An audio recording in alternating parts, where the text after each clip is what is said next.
YouTube world, what is good? How y'all feeling? I know everybody right now watching them fights, but I gotta give y'all what y'all like, especially coming from the Dallas Fort Worth, Texas area. So y'all know what this is. This is the Battlegrounds of Sports Talk, DFW Sports Raps edition, where we spit flavor on these teams. As you see in the decor in the background, I'm working on some things to make this show way much more live. Or so I'm appreciating all y'all for tuning in right now. As you know, been one of them nights in the DFW where all the teams go over. As FC Dallas took a loss today to Cincinnati. The Rangers lose 6 straight as they take a crushing blow and basically then already lost the series against the Baltimore Orioles. We got Dallas Mavs. The NBA draft happened for us, and also the Dallas Stars NHL draft happened for us as well. But we're gonna go ahead and rap about this, and as well, some things came out over the media where your man Malik Hooker was on a podcast joining with Keyshawn Johnson, and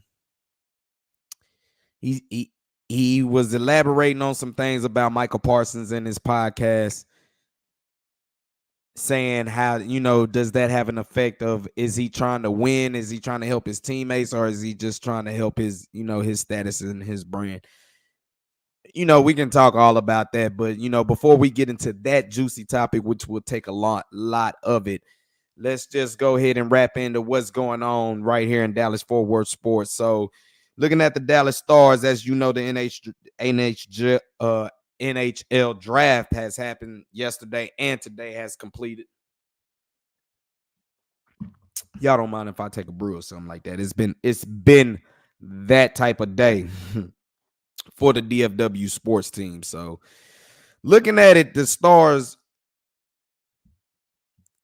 they were limited their picks as well, but the Stars end up getting their they got their 2 draft picks. I think both dudes are from like Finland or something like that, I believe. Something like that. But the biggest news came out. If you haven't heard me on IE Sports Radio, your direct feed for all that sport on Heart of Texas Sports every Wednesdays from 9 to 10 p.m. Central Standard Time. Y'all would know I have been saying that Chris Tanev was a guy that I would like to see the Dallas Stars happen to, make sure that they re-sign back. He had to be one of the priorities, but that is not going to happen as they traded him to Toronto for, I think, what's his name? Mark Ellis. I don't want to butcher his name, but I believe that's who they ended up getting, a Mark Ellis or something like that. But you got him in some late round picks from Toronto. So I guess Chris Tanev was saying that, look, uh, he want a bag. Basically, almost about to be 40 years old. He wants a big bag, and the Stars just couldn't do that. So they lose a right hand defender, and that really hurts them, and that's going to set them back. Now I look for their top priority to really get Matt Duchene signed up and locked up, which I believe they're in talks for, as they're going on right now. What's up, big bro? What you got going on? Hopefully you doing all well, man, and you healing up, man, and getting back well. So what's going on with our teams in the DFW, man, especially our stinking Rangers, man? I don't know what's going on, bro. Talk to me, man. Talk to me. Mr. Cowboy, what's up, bruh? As you know, we're going to talk about some Cowboy news. Is there drama in the locker rooms? And I got my take on later on what I'm going to talk about the Cowboys. I got my take on why they falter out at the end of the seasons. I have something to say, as in why I think they get spent and they run out of gas toward the end of the season. They always falter. Now, it could be the players. I don't want to make no excuse for them, but this is something that I want to ponder across y'all. So, as I know, everybody is watching the fight. I already know. Braden already talking about hoping Seager is doing good, as Evan Grant had reported during the game that the X-rays did come back negative. Woo, Lord. That was a good sign, because I ain't gonna lie. I mean, the season is already looking real bleak right now, but Seager were to get hurt severely, you could have really put a bow on it. But after he led the game off with the home run with the first score of the game, he was, he ended up getting hit right underneath that wrist. And that's it. It just sucks because a lot of the, Josh Young is out because of the same thing. And I think when Josh Young ended up suffering his injury, Adolis Garcia got hit in his wrist as well. So it's one of those things that I don't like what's going on, man. I really don't like what's going on with the Rangers. I hate it. I hate it. I really do. But for the Stars, for them to lose Chris Tanev, let me go ahead and put this bow on the Stars. For them to lose Chris Tanev is really hurt them. Now it's going to see what they can do. I mean, they got some money to make some room with, but what they got to do is make sure they get Matt Duchene signed up. And like I said, you got to get Scott Wedgwood as well as taken care of. And I think he's going to work. He's going to work with Jim Neal in this organization to, I don't want to say a team friendly deal, but he's going to get what he's respected, but he's going to make sure that he helps out the team as well, because they need another right-hand defender automatically right now. And a lot of the defenders that they got left right now is unsigned. So it looked like they're going to go back with Miro Heiskanen, which, you kind of got to at this moment, which ain't bad, but it sucks. It sucks to lose Chris Tanev. We'll talk some more about them coming down the pike as the Mavs. Hey, let's talk some Mavs as they draft happened. They only had that one pick that was basically toward the end, but they ended up trading for it. They ended up getting up higher, and ended up getting Melvin. What's the name? Just Jensa. As everybody is watching the fight, as I am as well. So getting ready to see some things going on. And there's been some firework going on, but looking at the Mavs, what they tried to do as big news came out today as well. They traded not today, but over the, basically as the weekend goes in, Tim Hardaway Jr. got traded to the Detroit Pistons. And if you were listening to me on Heart of Texas Sports on IE Sports Radio, your direct feed for all that sports, every Wednesday from 9 to 10 p.m. Central Standard Time, make sure you get down with me. I was saying that this it was rumblings about this, that I've already said they've been trying to move THJ, but it looked like it was a good landing possibility for him to go back to Big Blue, basically in Detroit, Michigan, and try to salvage something. Now, with that being said, now the Mavericks end up creating a little flexibility, and now they got some things going for them. Now you got some extra money that you done freed up, where Nico Harrison has automatically said that he wants to get Derrick Jones Jr. re-signed. That's priority 1A and 1B. So they're trying to get him signed. And then it's been rumblings, we know about Klay Thompson and this Golden State, I don't want to say breakup, but parting ways that's going on. And now a lot of teams are interested in Klay Thompson's services, both the LA teams, but the Mavs are one that has mutual interest also with Klay Thompson. And I always said, look, you're not probably going to get the same Klay Thompson when you got from them Dynasty Warrior team, especially post-injury. But at the same time, if you're going to tell me that we got two guys that can dribble, penetrate, and, get open shots, if Klay Thompson is out on that perimeter, you're hugging him. You better, because now you got some guys that are for sure going to give him a spot up shot that's going to work. And then, like I said, if you can add him and then you got PJ Washington still add, I like the offensive firepower that you can actually bring right there. I like it. I really do. So that'll be interesting to come down the pike to see, but it's about time that the Mavericks did actually get up off of Tim Hardaway Jr.'s contract. It's been known that we've been trying to move up off of him, and finally it was able to happen. Give Nico Harrison and his staff his credit, and they ended up trading. And I forgot the dude's name that they ended up trading to get. Hold on, let me pull it up. Or unless you got me here in the chat, but they did end up getting somebody back. And Grimes, there you go, Quinn Grimes. There you go. Appreciate that, big bro. Quinn Grimes is who they picked up. And what you see is they got up off that, and they went and got another basically rangy defender. which I like that. And like, if you get that, we'll have to see in the summer league what Melvin can do. Basically, he's gonna go right into the summer league, which he should see what we're really working with. But if the Mavericks were somehow able to go ahead and get Derrick Jones Jr. signed and add Klay Thompson, I really, really, really like their chances, yo. I like their chances to try to do something. So we'll talk some more Mavs as well coming down the pike, because the Mavs, I'm telling you, is a team that they got the right pieces. Now, hopefully they're not going to go through with what the Rangers went through, where everybody say it's like a fluke. But I don't think it's no fluke, because Luka took a squad that was way less to the Western Conference Finals. So now he done got extra more pieces, and now we have a team that really done tasted postseason success all the way to the finals. Now you bring them back, add you a good couple veteran pieces, and you do that with Quentin Grimes. You want to see what your young pick with Melvin can get you. Put them in the summer league, see what they're doing now. If you can just get Derrick Jones Jr. back and another long-rangey spot-up shooter, hey, I'm not too mad at it. I'm not too mad at it. Mr. Cowboy said he hope. Oh, man, there you go. Look, you trying to get me fired up in here. Look, I ain't gonna say I don't really care for Texas. When it comes to collegiate sports, I am out of state. I am a Florida State guy. So, and I can't root for Texas in this household, because I'm trying to keep a happy home here. So I'm trying to keep a happy home. But it is going to be interesting as college football is coming down the pike.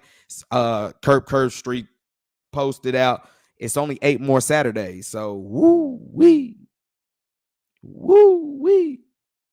It's going to be interesting to see what goes down in these Saturdays coming up. But, hey, it's a lot going on.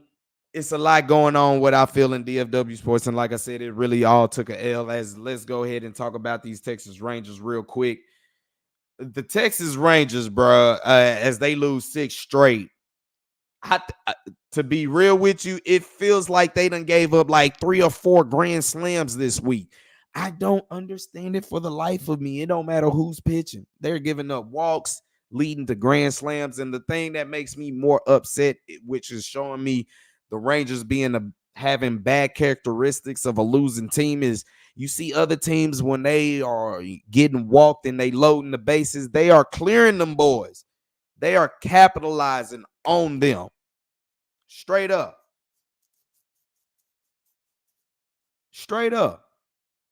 So, hey, as Big Bro say, he's staying. He's not. He won't be in the summer league. He'll be staying in France. So I forgot it is the Summer Olympics. I did forget about that. So, well, hey, that means you're looking to try to go ahead and make you another move. Trying to make you another move. But Michael Lorenzen was doing good, but then he ended up walking 2 batters, loaded the bases, and he got grand slammed off of. Like I said, it just seems like it's the 3rd or 4th grand slam they done gave up this week. Rangers, it's just tough. Corey Seager led the game off with a home run in Game 3 against Baltimore Orioles. And it's starting to look like their slugging is coming back. If you haven't caught me on a couple lives, going post game for the Rangers, if you make sure you like, subscribe, hit that notification chime, and see the videos I've been posting along with the lives at the game. Man, I've said, you done quit. I done said, Adolis Garcia slugging is going to really have to get the Rangers back on track. And now it looks like he's finding his bat, where after the grand slam happened, it just hurt.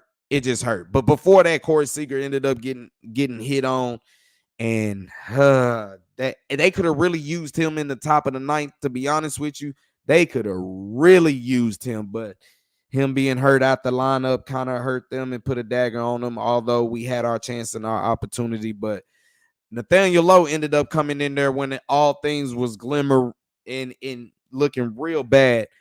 He ends up hitting him a good 2 home run shot, puts the Rangers down by 1, but then, the bullpen came in we couldn't just control it, and we ended up giving more. But Adolis Garcia also gave you some more hope as he smacked a home run. So it looks like, and in my words that I've been saying here, especially on Heart of Texas Sports on IE Sports Radio, your direct feed is all for all that sport. Make sure you catch me every Wednesdays 9 to 10 p.m. Central Standard Time.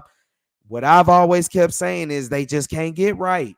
They can't get right. See the starting pitching, bullpen, if not both of them, or they can't hit, or they hit, and they just can't put it all together. And for Corey Seager to be hurt, to miss any amount of time that Corey Seager is about to miss, is damning for the Rangers right now. As word came out, as Evan Grant wrote for the Dallas Morning News, that Josh Young, he's done hit that 12-week mark that the doctor said he would be out, but now it's going to be delayed a little bit much more longer. So you're having to wait on him just as much as long as it just don't get good right now.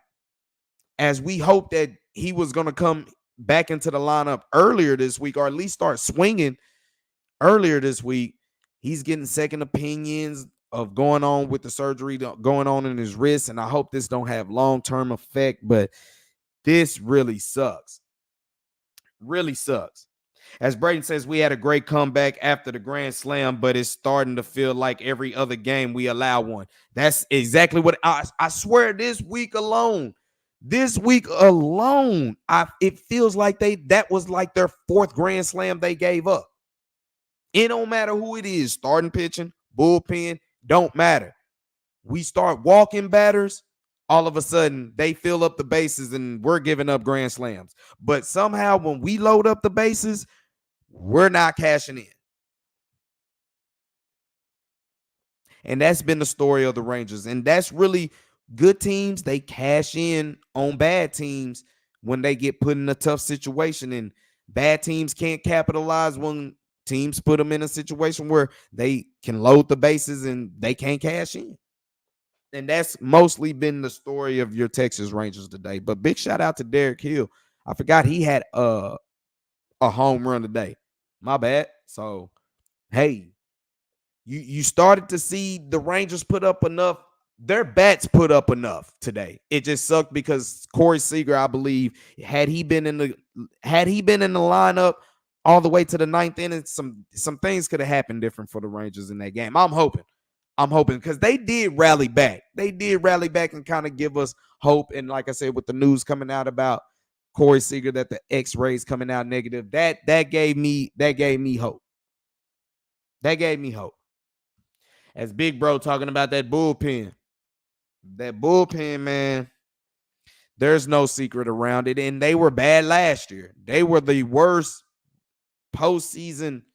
They were the worst bullpen going into the postseason last year anyway. And I'm here to just tell y'all, man, what you seeing from the Rangers right now is basically how they ended the 2023 regular season and before the season started of 2023 for the last 5 years. This is kind of the Rangers that you've been getting. And it sucks to see them go back this way. I guess that over there was worth it. It was worth it. I ain't gonna cap. It was worth it. Enjoyed every minute of it. Now it's just looking real bad because the problem I have for the Rangers is even if you go on a long streak, you got to have a lot of what ifs happen. Especially, okay, what if you can get fully healthy? Okay, what if you can go on a long win streak? Okay, what if the teams ahead of you are going to go on losing streaks? That's just a lot. That's just a lot. That's just a lot. But hey, Mr. Cowboy, I think the fight, who is it? Teofimo Lopez fighting tonight? I think it's him fighting tonight. So, but for the Rangers, man, as great as 2023 was, good Lord, 2024, I mean, since Josh Young really got hurt and Evan Carter, it's really hurting. As I know, Mr. Cowboy, I know you, but I'm pretty sure you enjoying this. You know what I'm saying? Oh man, but for the Rangers, like I said, positive news is you're seeing a little more life coming from the bats. Now, the night before, their bats didn't do you anything. Now, it just sucks because the Rangers are scoring first. They're scoring first, but they can't hold no lead. They can't hold no lead. It don't matter if it's the starting pitching or the bullpen. They got some problems they need to work out, and they're very much in trouble as they're the wild card really don't say anything. As my man Mr. Cowboy want to talk about his Stros, I ain't gonna bring up that ain't no good news. That ain't no good news. That ain't no good news. So we don't even have to hear all that. Let's go ahead and get off the Rangers and let's go ahead and talk about the beloved Dallas Cowboys. What is really going on up in here? As Big Bro say, man, they suck. Well, we don't have room to talk. Me personally, I want to give my jabs and stuff like that, but at the same time, I try to focus on my team. I'm more upset with my team than anything, but we have no room to talk. We stink straight up. But now, what done happened with the Cowboys, man? Your man Malik Hooker, a dude who got paid, but I think we can all sit here and say, is he really earning his check? As Mr. Cowboy say, how about them Cowboys? How about them Cowboys?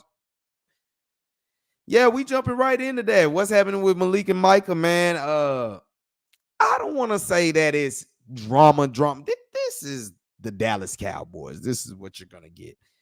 I will say this. What Malik Hooker was stating and saying, the vibe I get that this is all coming off of Keyshawn Johnson. I think it's all facts, no breaks.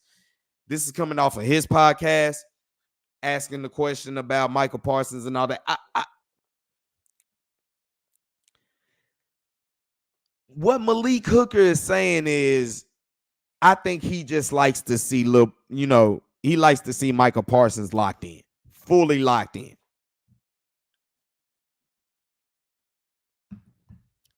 Most of what he was saying wasn't a lie.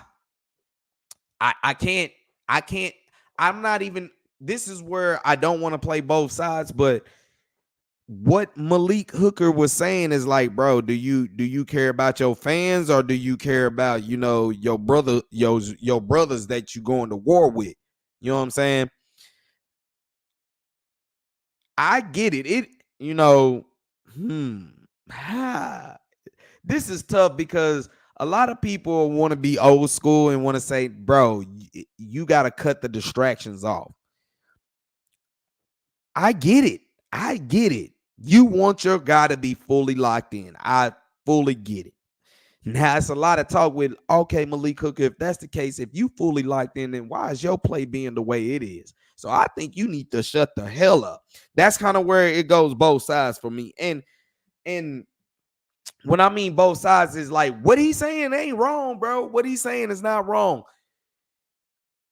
I think it's more of what he's trying to say is, look, doing your podcast is one thing, but to be up there with dudes who you're going to play against and who have basically kicked your team's ass, for you to be up there and not being able to read the room, bro, come on, bro. Come on. Like, I do get that part. I do get it. As Mr. Cowboy say, these dudes, they always been a mess. Hot mess. A hot mess. That's just the Dallas Cowboys. If they're America's team, then it is what it is. We some drama folk. But as Bug, my brother has been saying, he need to get off the podcast. Like I said, what Malik Hooker's saying ain't wrong, but Michael Parsons, with him doing a podcast on his off day, let's be clear. He's doing this on his off day. For everybody who's working or has a job or something like that, what you do on your off day is what you do on your off day. I'm pretty sure on your off day, you're not trying to be locked in with your motherfucking job. Hell to the no. So let's be clear. Let's be, all the way 100. And like I said, if Malik Hooker is locked in, then why are we questioning that? Why did we pay him? Hmm? Hmm? Okay. Okay. So I'm not gonna be mad. I'm not gonna really be mad at Michael Parsons what he does on his off day. Hey, long as the police is not involved and you ain't beating up women or you know, you know, doing wrong by children or whatever, bruh. Hey, hey, do what you do. Do what you do. That's your off day. Long as you don't get yourself fired on your off day, Craig. That's all I ask. That's all I ask. But like I said, what Malik Hooker, I think what he's trying to say is, bruh, look, your podcast is one thing, but to be having like CJ Stroud on there, all that type stuff, letting these dudes basically talk shit up on your, bruh, nah, cut that out. Cut that out, bro. I do agree with that part. I think that's probably more what Malik Hooker is saying. I don't think he's jealous of Michael Parsons having a podcast. I don't think that is even a question. And I think this really should have been talked about before he even did this. To be honest with you, they could have easily wrapped it up about it. But Michael Parsons, he has produced good enough to where on his off day, if he's trying to do a podcast, by all means do it. And I'm more for the old school way, trust me, but you gotta adapt. You have to adapt up in here. Miss Cowboy say Jared Love, the mess it feels. It creates more and more and more revenue. We're all talking about it. We're all gasping it. They don't go to training camp till another 20 some odd days, man. You know what I'm talking about? So yeah. Sure, Michael has a contract to do the on top of that, he's getting paid to do it. I'm not gonna knock anybody for getting a man. And like I said, it's on his off day. Come on, man. Let a brother live on his off day. Now, what I will ask Michael Parsons is read the room, bro. Read the room. You gotta have better awareness. Most of your fans are Cowboy fans, bro. Read the room. I think that's more what we asking. I don't have no problem with him doing his podcast. I'm not gonna be the kettle on the pot calling the kettle black. That ain't gonna be me. That ain't gonna be me. But what I will say, bro, read the room. Read the room. Let's be real. Let's be real. Let's read the room. And I think me personally, the Cowboys, it's already drama. But before this was even made, I don't even think this is that big of an issue, to be honest with you. But before this sparks off all the talks and all that type stuff, they were already in drama. Michael Parsons already talking about he wants to be the highest paid there. He's trying to reset the market. You got CD Lamb holding out. You got the Dak Prescott thing hanging over your head. On top of that, this started when Jerry brought back Mike McCarthy after the playoff loss, saying he's that mad, and then said he was all in to not do nothing. Come on, man. This is just drama within itself. This right here, I think this right here, hey, this shit right here is nothing. It's nothing. I think Malik Hooker and Michael Parsons is gonna hash it out, and they gonna be straight. They gonna be straight because I think Mike Zimmer ain't gonna go for it. And it's already he's on a 1-year deal. Mike McCarthy's on a 1-year deal. The drama just continues. It continues. As Mr.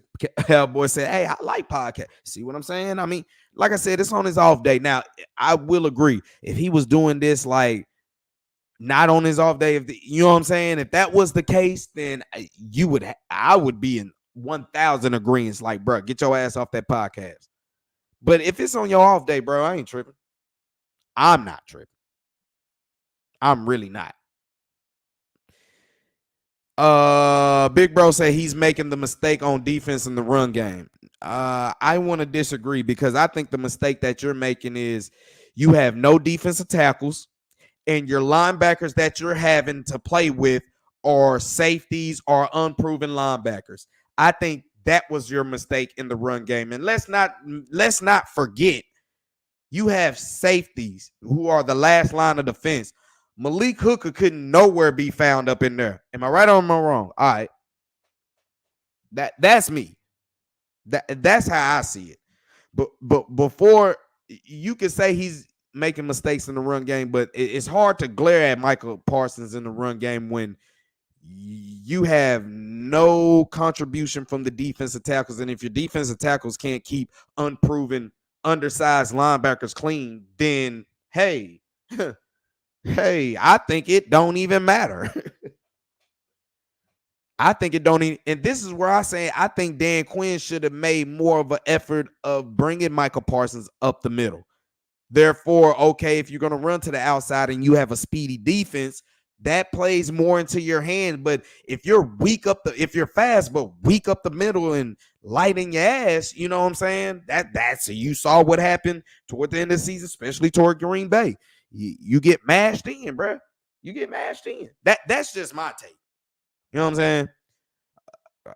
People can say all that, but we know for good and damn well the defensive tackle play was just didn't help you to keep your linebackers clean, and your linebackers were undersized. And they were really out of position. So if you got linebackers that's undersized and out of position, Michael Parsons could have took 2 steps and just threw himself in the dirt. It wouldn't matter. It wouldn't have mattered. It wouldn't have mattered. Oh man, Mr. Cowboy, why you mention that word? Hey, matter of fact, get it out your system. Get it out your system. They say you speak things to existence. I'm not trying to say the number that many times, but we're going for 6 rings. I would just say manifest 6 rings. Manifest that. But get it out your system now, because once the season starts, we don't want to hear nothing about. We don't even want to mention that word. We want to take it out of our vocabulary. Nah, we want to take it out of our vocabulary.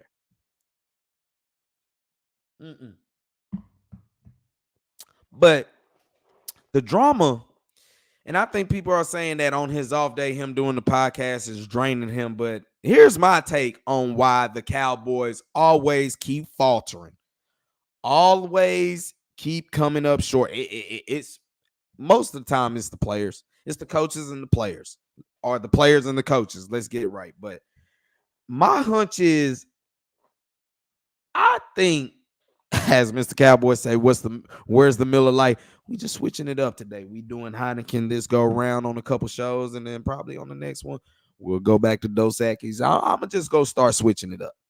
You know what I'm saying? We gonna just switch it up all the time. So, hey, as he feel, it's the front office is the reason why they keep flaming out. But my take is, ever since Jerry, this ties into what you're saying, Mr. Cowboy. Ever since Jerry has got this sponsor, that money and that foundation going through Oxnard, California, for the college out there. I think them honestly going out there to train, bro, and have basically, because you look at it, you get a training camp and then you get what you get in the through the preseason. But I don't know too many. I'll put it to you this way. I don't believe the Chiefs do. I don't know too many organization franchises that travel different time zones unless it's a scrimmage. This is non-scrimmage. I don't believe, probably can correct me if I'm wrong. Maybe I should have did some more research, but a successful football organizations, I don't know many of them that are traveling different time, not just traveling out the state, different time zones to have a training camp. Now, we all should know they're going to sit there and say these are professionals. They should be able to handle all this. But hey, We say, when did the Cowboys start going to Cali for? And that's what I'm trying to figure out, because I honestly believe when Jerry bought the team and Jimmy was running it, they stayed at Valley Ranch. They went to Wichita. You know what I'm saying? That's where they went. So it's like, hey, until Jerry really started wanting to get these sponsors out and started doing his way, I want to say it had to happen in the 2000s. But we'd have to go back and look at that. Probably late 90s, 2000-ish. Late 90s, I believe. But I just think you put extra on your football team to be traveling. Why do you make them travel? Let alone travel to a whole nother time zone. Spend half your training camp there and then come back home in another whole time zone. I just think you do unnecessary traveling. Now, a lot of people, like I said, people are going to say they're professionals and da-da-da-da-da. I just don't see too many of the other professionals in these organizations that are actually winning do that. I don't see them do that. And for the Cowboys to do it and to always see them falter at the end of the season or falter when it matters the most, I think a little bit is that of them going to California. I honestly believe so. That's just my opinion. That's just something I want to throw a little controversy out at y'all. I think this is a main reason why they have always faltered when it matters the most. Now, what sucks even more now, you have an extra game added into the NFL season now. You see what I'm saying? Now you got to, I just don't understand to be doing unnecessary traveling like that. I really don't. And like I said, if you're going to be traveling, why are you traveling to a whole nother time zone? Why? Traveling put extra stress on players, on anybody, especially when it's almost unnecessary. I think this is, even though I'm talking about this is not going to change because Jerry there's a whole foundation that's going on between. That ain't going to stop. But it'd be interesting to see if they were to not go out there for 1 year and actually stay after. I don't understand how you build up the star and you don't want to stay at the star the whole time. Why? Why not? So you got people paying tax money for all that stuff just for you to spend half of the damn training camp all the way in Oxnard. Man, come on, bro. And as Mr. Cowboy say, now you about to have 18 games. Come on, Jerry. Bro. Hey, I read an article talking about that the NFL is thinking about taking them private equity loans, equity, donations, you know what I'm saying? Get people to start putting in money into, and it'd be so many teams lined up. It'd be so many organizations lined up to put money into, invest money into the Dallas Cowboys. So that has no issue. I think that's something that kind of needs to be looked at because Jerry, and to be in, not only do you go to Oxnard, it be damn near you be in people's backyards in there. But come on, bro. Me personally, you got this beautiful stadium at AT&T, and you got the beautiful facilities of the Star, and you going a different time zone, unnecessary traveling in training camp, bro. I think this is a reason why the Cowboys always falter, man. As you see, as he said, the NFL just lost. I think they lost way much. I think they lost more money. I think it's over $7 billion. But you're right.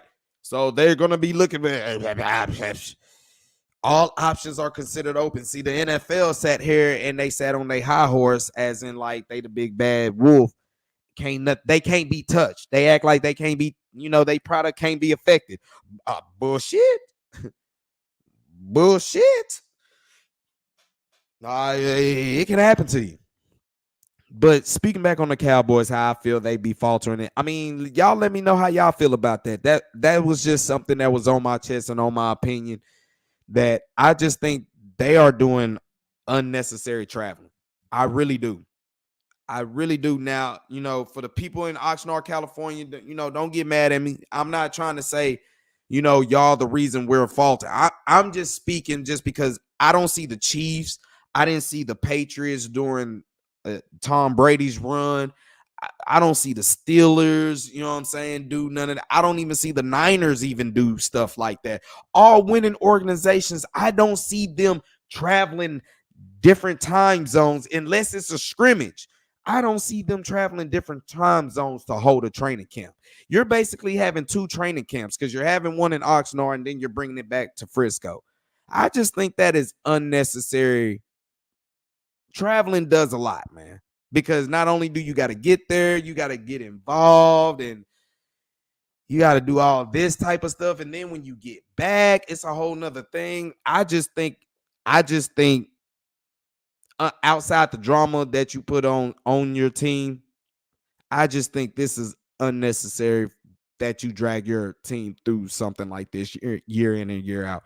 And there's probably no mysterious reason why when we need them the most, when the seasons really get real, they have no answer. They fold. They just look like they ready to go home. That's it. Through all them 8 years, last game of the season, how did it always look? Regardless whose fault it is, how did they always look? They look like they were ready to go home. Okay, in Dak's tenure, regardless whose fault it is, when they falter when it matters the most, especially in that divisional round, what does it always look like? They look like they ready to go home. They look like they be ready to go home. Like I said, regardless who fault it is, if it's the defense, offense, Dak Prescott, Tony Romo, DeMarco Murray, the Dez, it don't matter. They look like they be ready to go home. Now, a couple of them, they got janked out, but they look like they be ready to go home. And I just think the unnecessary traveling that you do going to Oxnard, California, is really affecting your teams. I believe, Jerry, that's something that you might want to look at. And okay, Jerry's not going to look at that. Stephen Jones, this is probably something that you want to look at. But it brings them money. So, hey. I'm not the one to say anything, man. I'm not the one to say anything. I can't really say anything, but that is kind of my hunch on why I feel these Cowboys. It has nothing to do with these guys just being now. Okay, yeah, it's on them. They don't show up, but I'm just saying, bro. I think if you take the traveling out of your early training camp and you just stay in Frisco, I think you see a more fresher team down the stretch. That is my opinion. That people could probably say I'm making excuses for them, but I'll put it to you this way. Since they've been going to Oxnard, they ain't did nothing. And like I said, when it matters the most, what happens? They look like they ready to go home. Everybody folds, bust under pressure, whatever. But after they fold under pressure quickly, you see it, they body language, they look like they ready to go home. Teofimo, as the big fight about to go ahead and clash in right now, and I'm pretty sure everybody's about to tune on in over to that as well as I am. Man, I'm not gonna lie. I'm working on some things to make this show really live. You know what I'm saying? I'm working on a good intro video right now for the theme of DFW Sports Rap. So make sure you stay tuned. And for all the new people to tune in, man, make sure you like, subscribe, hit that notification chime for your boy one time. Don't hesitate to like and share all these videos. Jump in the comments. Do what you got to do. We can put this platform in the real serious algorithm talking about DFW sports for sure. So make sure y'all do that. Bless that like button for sure. The fight about to go down here pretty soon after this. Oh, actually, it's about to go down now. So we about to go ahead and tune into this. I want to appreciate everybody for jumping in on this live. Maybe tomorrow or Monday, we'll try to go ahead and talk some more news, but I'm going to be working on some things to make this much more live and I'm gonna kind of be using my format that my man Larry B, kind of introduced me to, especially doing Heart of Texas Sports on iSports Radio, your direct feed for all that sports. Make sure you catch me there every Wednesday night from 9 to 10 p.m. Central Standard Time. Catch me in there, and we'll be talking about DFW sports right there as well. But I got a way to make this show a little bit more live and keep y'all engaged and kind of give me a little break from talking points and stuff like that. So we're going to try to make this show way, way much more live. But I want to appreciate everybody for tuning in, my man, Mr. Cowboy. As always, man, big super shout out, salute to you. Big bro, appreciate you for joining in as well. Braden, appreciate you for giving your safe space, talking about the Texas Rangers today, man. Hopefully they can turn it around tomorrow. We'll see what we can do as well coming up in there, man. But hey, man, to the next time, we're going to start putting this platform soon as I can get the video images in here for y'all.